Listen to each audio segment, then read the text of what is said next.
Awesome. Well, if, like Diana said, if you want to share your thoughts or comments on the chat, that would be awesome. Definitely, a good time to celebrate and remember the good. But I guess we'll just move on with the presentation.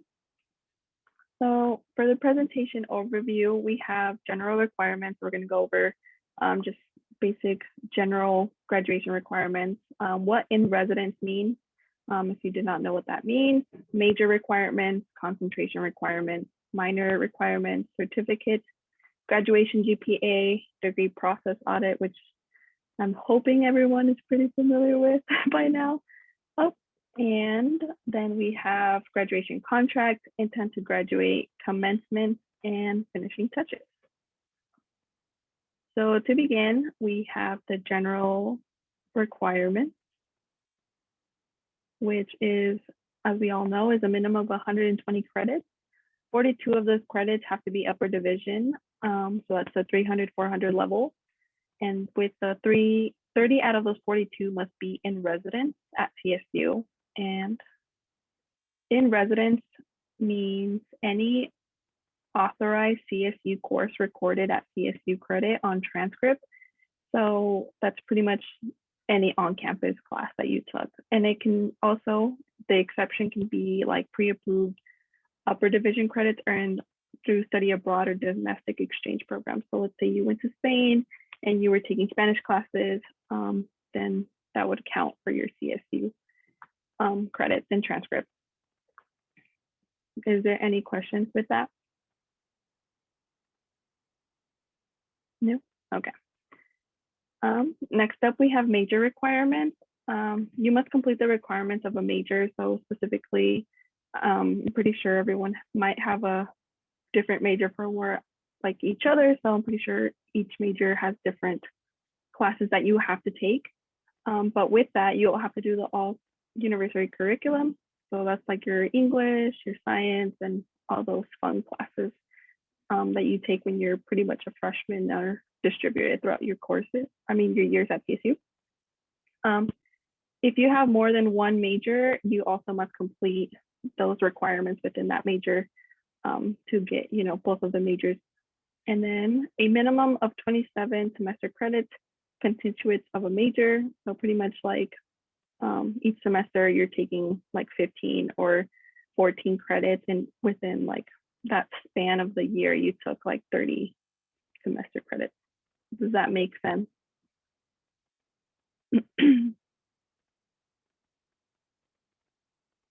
Okay. Feel free to like stop me if you have any questions too. And then with concentration requirements, concentration is a sequence of 12 unique credits, semester credits, and each concentration is designed within your major or interest. So for example, in my major, I have a concentration in pre-health, so I have to take like science courses like microbiology, human development, anatomy, and other courses like that. So it might depend on what your concentration is, that you were not taking similar classes to your specific major, or it can be within your specific major or outside of it. And then with your minor requirements, it must be 21 specified credits work outside your major, and 12 out of those 21 credits must be upper division. And they must be a minimum of 12 credits must be in the department offering that major. So let's say I had a minor in criminal justice, and I would have to have 21 credits in order to get my minor, and 12 of those 21 credits I must have like upper division courses within my criminal justice concentration. With regards to certificates, there's a couple. I know people can get certificates, which is pretty awesome. The undergraduate certificate is a consistence of 9 specific credits and no more than 15. So it's pretty much a semester, I would say, that you would take these credits, or you can just spread them out, as I said, throughout your years here at CSU. And then 9 out of those 15 credits, or at least 9, must be upper division. And the student GPA must be a 2.0 or better for the undergraduate certificate. if there's any questions, I will also be looking at the chat. And then for GPA, graduation GPA, students must have a cumulative grade point average of 2.0 on a 4.0 scale. Students are expected to maintain that cumulative GPA of 2.0 or higher at all times. I know like on our degree audit, it will say like what your major GPA is and what your overall GPA is with like CSU and all the courses you've been taking. With regards to the degree progress audit, we should, you must connect with your advisors in order to like, they usually pull that up during your meeting to see where you are on your, like on track to your graduation. So they may say like you're missing certain classes or you're almost done with the like completing certain classes or like you're in progress of what you completed or what you have missing. So in order to get to that degree progress audit, you go to RamWeb and then you click on the academic and planning and progress. Then you select DARS and then you click on request audit and then you click on the run declare audit program and then click on your major and then it should open up your degree audit. I know there's also another option on there that you can run undeclared, which like if you were thinking about getting a minor or another concentration or double major or triple major, whatever the case may be, I know you can run the degree and see how that would affect your graduation plans and what classes you would need. It also, during that, the STARS, it breaks down like your major, your minor, your certificates, your concentration, your core curriculum, and it also, like as I mentioned before, it has your GPAs like regarding to your own curriculum, your major, and just overall, which is really nice to see as you go throughout the years to see what you're missing or like just in general to double check that what your advisor is telling you is what you're seeing too.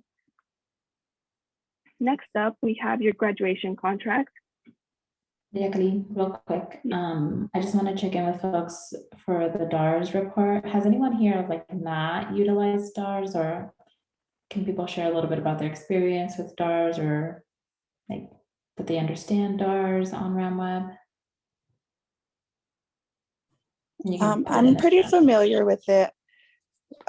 Mitch, my retention specialist, kind of went step by step, so I'm pretty good with DARS. I'm really glad. It's very useful. That's probably helped me more than like having to check in with my advisor and stuff once you know how to work the DARS, because you could figure out all the classes that you're missing and going to need. And then I'm glad that it's color coded. Yeah, awesome. Yes, thank you for sharing that. If you ever just want to do that with your retention specialist, like please do that. And as folks are getting ready to graduate, right? Like it's an important thing to just keep an eye on. If you are missing just like a course before this semester that you're graduating or next semester if you're graduating, some folks will walk during this semester's graduation and then just finish up a class in the summer. So just keeping an eye on that just so that you don't miss anything in the case that like you couldn't meet with the academic advisor in time. You know how to do it yourself, which is, yeah, thank you for sharing, Morgan. Anything else that anyone else wants to add in regards to DARS or anything else that Jacqueline has mentioned so far in regards to degrees, certificates, minors? Also, if I'm going too fast or too slow, like you can let me know and I can slow down too.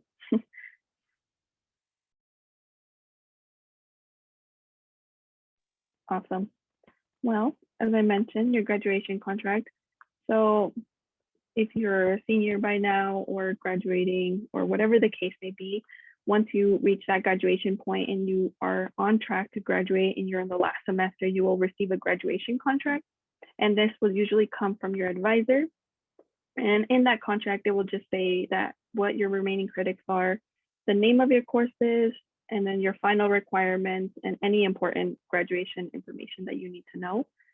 So I got mine through my email, and usually other people have to get it signed and whatever the case may be and then turn it back in. But for me, it was just an email of all my information and I didn't have to respond unless like on there it said like, if your graduation plan has changed, like email me back. But my personal experience, it was just kind of look at my contract and see what I had to do to stay on track this semester to graduate on time. But I'm not sure if anyone else has a different experience with their graduation contract. If anyone would like to share their experience.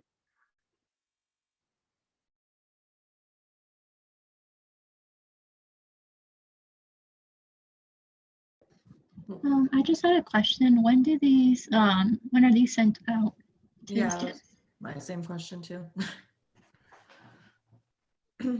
So I got mine maybe like last month or the beginning of this month, just kind of stating like what I had to do. I don't know if Sienna or Nicolette knows more specifically when they're supposed to send it out. Mhm.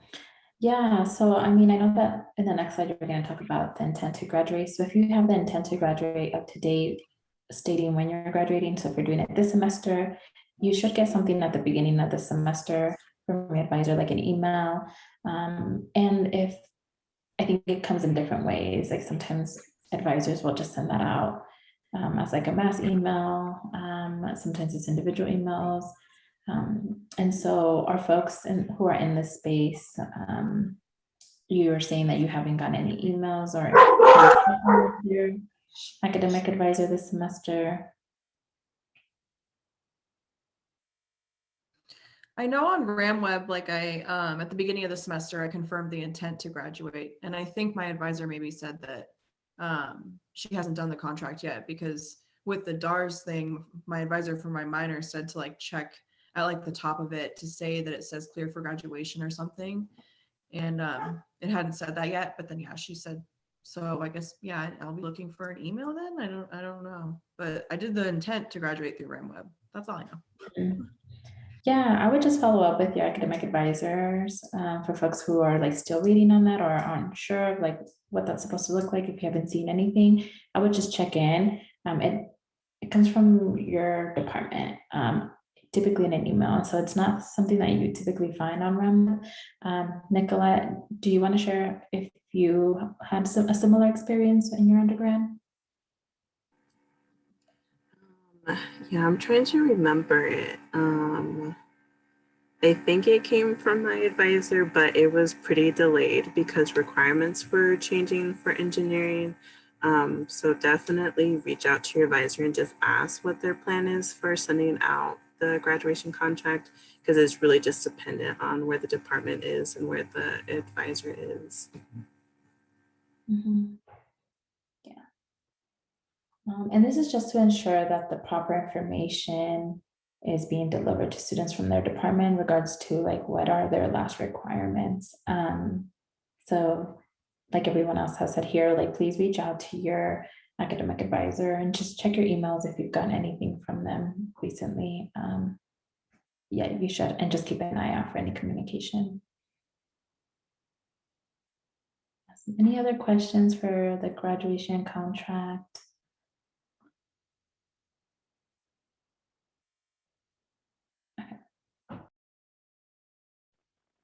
Awesome, thank you. Yeah, so as Diana and Nicolette said, I would just double check with your academic advisor. I think that would just be the best bet. So to intend to graduate, we kind of mentioned this earlier. When we students will usually go to the intent, will register for intent to graduate via the registration on RamWeb. And once this happens, that means you have completed 85 credits and are pretty much on your last term of your senior year and on track. To do that, you can also double check with the registrar's office whether your graduation is in the fall, summer, or spring. To verify, and then on RamWeb you will verify the term you're graduating, your curriculum, and then your desired name for the commencement program. Are there any questions there?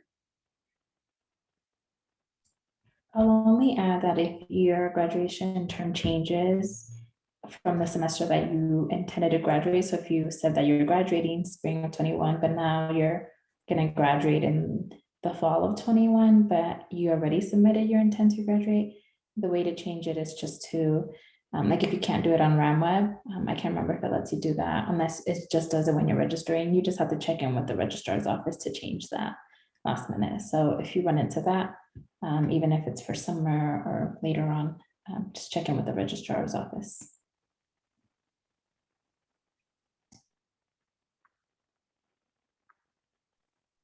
Awesome, thank you. Any other questions or concerns, thoughts? No? Alrighty, so commencement and cap and gown, something really exciting, right? So for the participation, well, words are hard right now. So for this upcoming semester, our participation is gonna be a little different and the ceremony is gonna be a little different. I don't know how many of y'all saw the graduations that happened last semester where they did it around the oval. And maybe a couple of you. Well, we're doing something similar. So we are having our graduate ceremony walk. It's called during the week of April 5th through the 9th, 2021. So this upcoming, literally right around the corner, which is scary to think about, but also really exciting. There's I don't know if Diana, you want to pull up that website so everyone can see while I can talk about the rest. So in that website, there's just going to be more information regarding the schedule for like maybe the different colleges and what times everyone's going to graduate throughout that week. So that way, you know, and schedule ahead of time, let's say you have internship or work or classes to see how that's going to play out for you.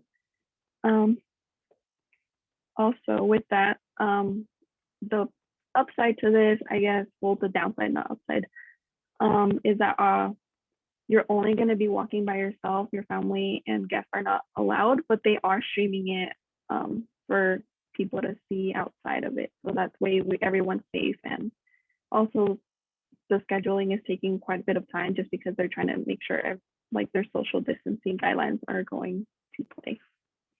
Are there any questions regarding that? Did you say it's on the oval again? Or Yeah. It's going to be in the oval most likely, since like it's big enough to like social distance everyone who's planning to walk around. Yeah, and I'll include the link that has all this information where you can check also throughout the semester for any updates. I'll pull it up after I stop sharing my screen just because I can't get out of this website. But yes, it has updates on there. Yeah. Awesome. So cap and gown, the deadline for the grad pack was just passed like 2 weeks ago or a week ago on February 15th. But you have the other option to order through Johnson's, and that usually takes around 5 weeks. So if you are planning to get that cap and gown, I would just do it immediately. Or you can do the, I know there's like an express way to get your cap and gown. So that way you have your cap and gown if you want to. They also mentioned in that website, you don't have to walk with, or I also got an email too. There's also lots of emails coming in. I don't know if many of y'all have gotten those too. But they mentioned that you don't have to wear your cap and gown, but if you would like to, they would encourage you to do so. Well, you don't have to. Are there any questions regarding cap and gown information?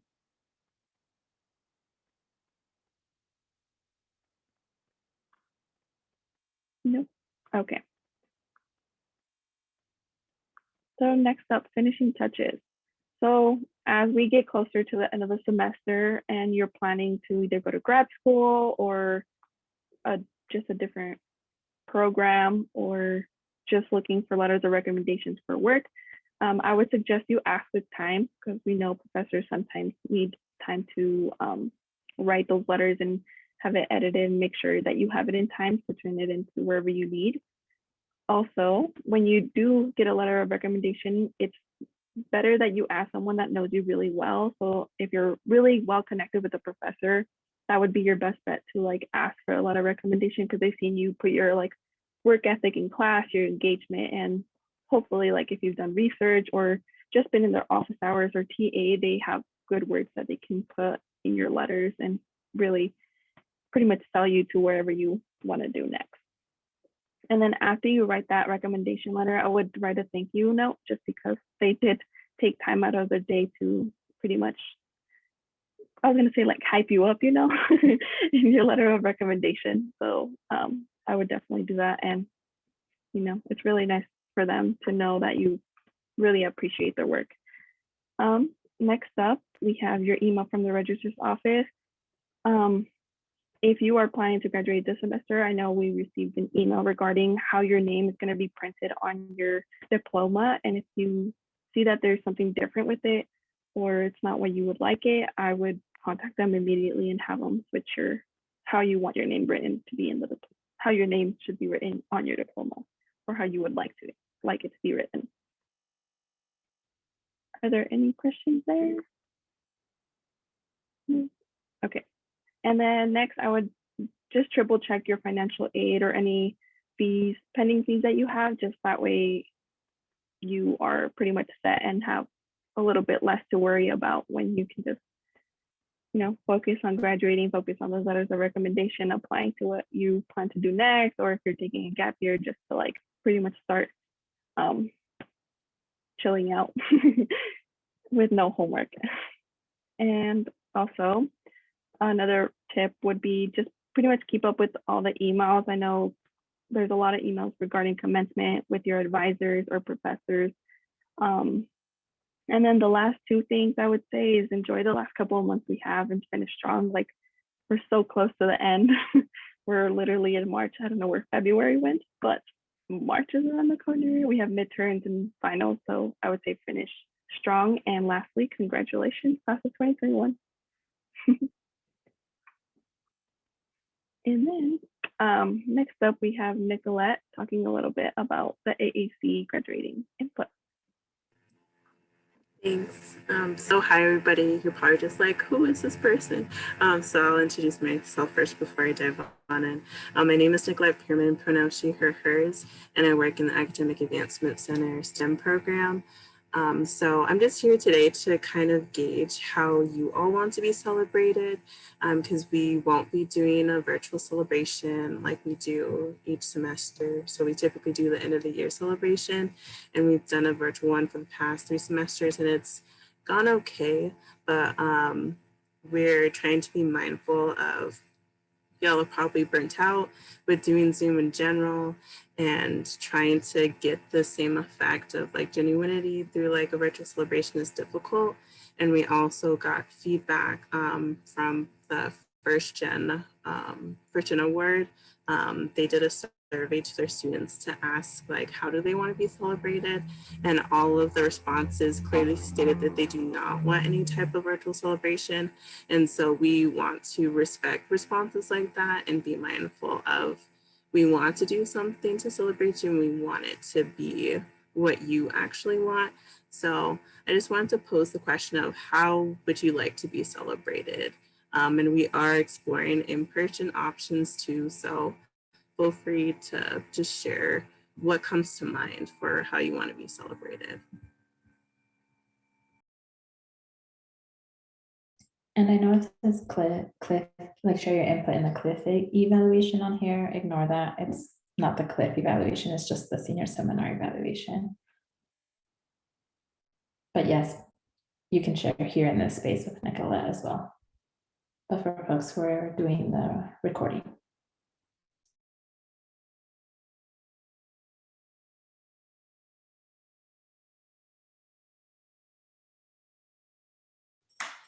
I don't know, I'd say preferred obviously in person. I know you're exploring those options, maybe outside if it's a nice day or something like that, but that's all I got. And that's okay. Knowing that is helpful. Thank you. I think going off of that is like worst case scenario that doesn't work around. Maybe like having a little like drive through for graduation seniors, where they like, I don't know, where we just kind of drive around the AAC and then whatever needs to happen outside would be cool. I don't know. That's like if the in-person doesn't work out. Maybe if you drive by and then we'll throw like an AAC t-shirt and try to aim it at your window. And if you don't get it, you have to drive around again.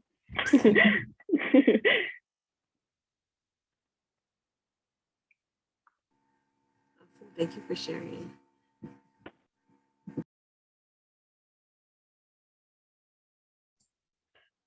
Nicolette, are there other like ideas that you've heard from students or staff that we can play around with just to give folks some ideas as well in this space? Yeah, for sure. So C4E is working on doing some type of in-person celebration. They're trying to get approved doing a pickup where they can pick up their medallion from who their scholar contact is and pick up a cupcake. And so we're trying to explore that option too. Can we try to align it with their pickup if it gets approved, because it's still in the works to get approved. So that's an example of like what another program is doing. Let's see. We're exploring continuing to do the letters to students as well with the AAC pin. I know a staff brought up that we could continue to mail those, but also explain the option of incorporating handing that off in person too with the pin. So those are some things that I've come up with staff so far, along with what another program is doing.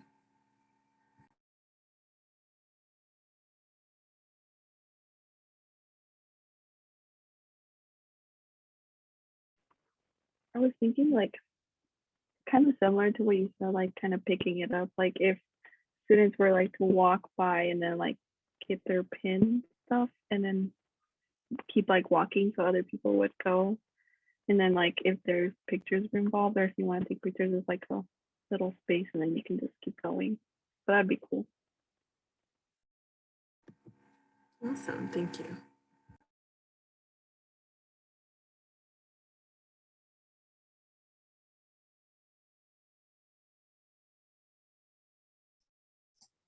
Maybe a cutout for that photo booth that you're talking about, Jacqueline, can be like, I was gonna say like a cutout picture of AAC staff with you, like, but we're not there really. But we also have a ton, like a huge trio sign in our office that someone else in our staff was also thinking of, like, how do we incorporate where folks can come in on their own and like take a picture with like AAC stuff, trio stuff.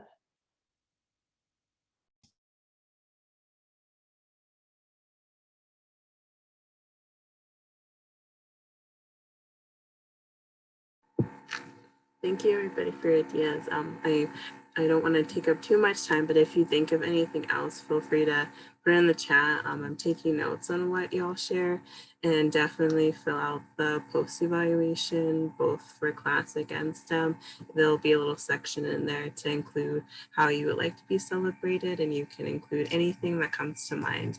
And please like think outside the box, like nothing is going to get shot down.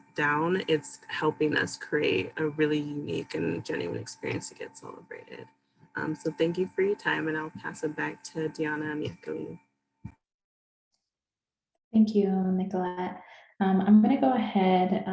If folks don't see the comment in the evaluation for the Thrive-Grad programs, just add it in the additional comments section right now. We do want to gather feedback from everyone, not just folks who are doing this seminar. So I can go ahead and add that question and it'll update that link for anyone who's using it moving forward. And so please keep that in mind and share any ideas with us. But I want to give it back to Jacqueline to see if folks have any other questions. Maybe there are things that you are thinking of that we didn't cover in this presentation in regards to graduation. This is the time for us to talk about it as well. So feel free to unmute yourself or use the chat. I'm going to stop sharing. All right.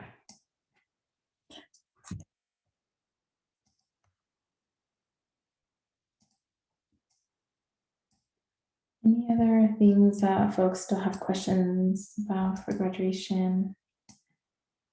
I'm gonna, as folks are thinking, I'm gonna pull up the link for the website we were talking about with commencement information.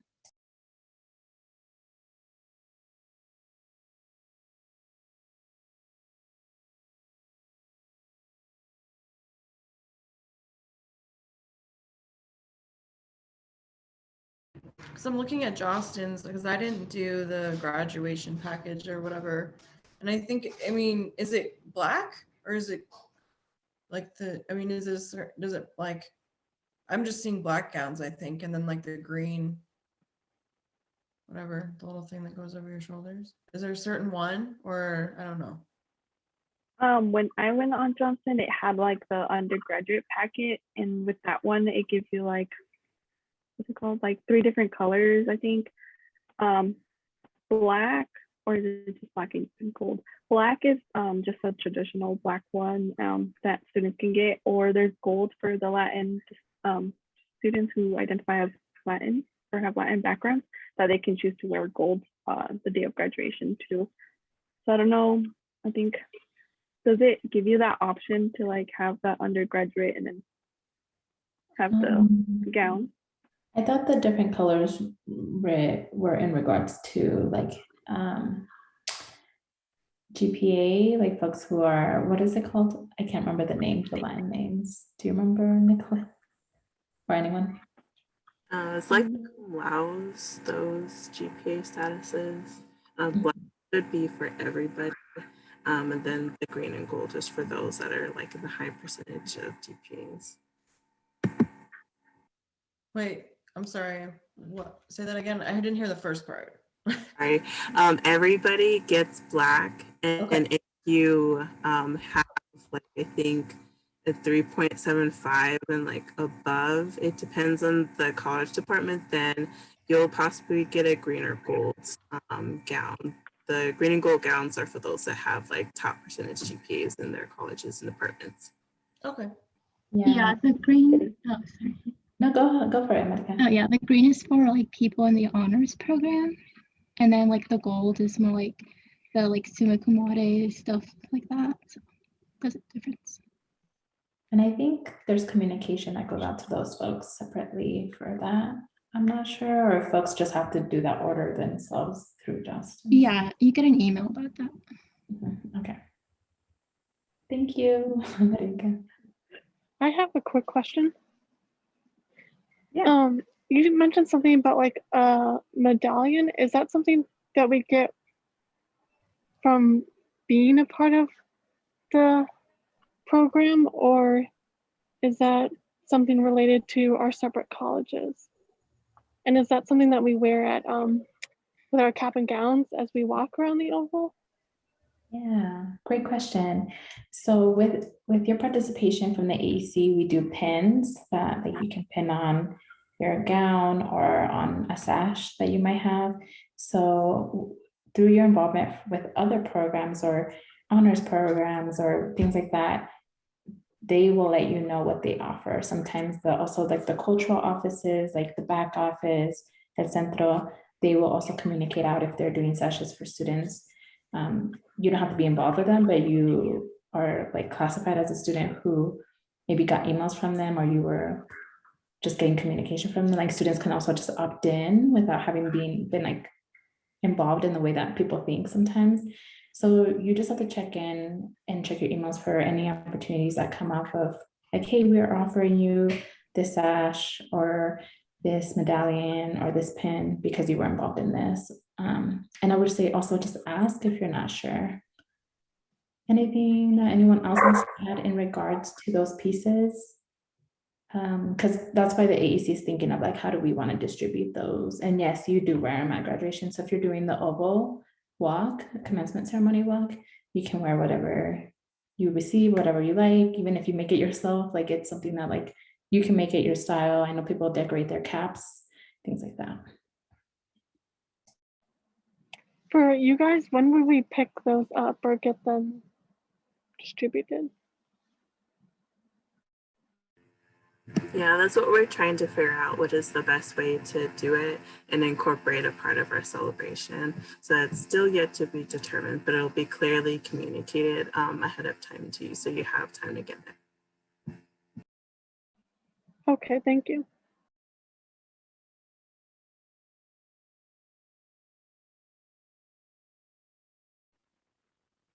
Any other questions? And thanks everyone for asking questions. I know this is a confusing time. And thanks for all those updates. I definitely learned something new too.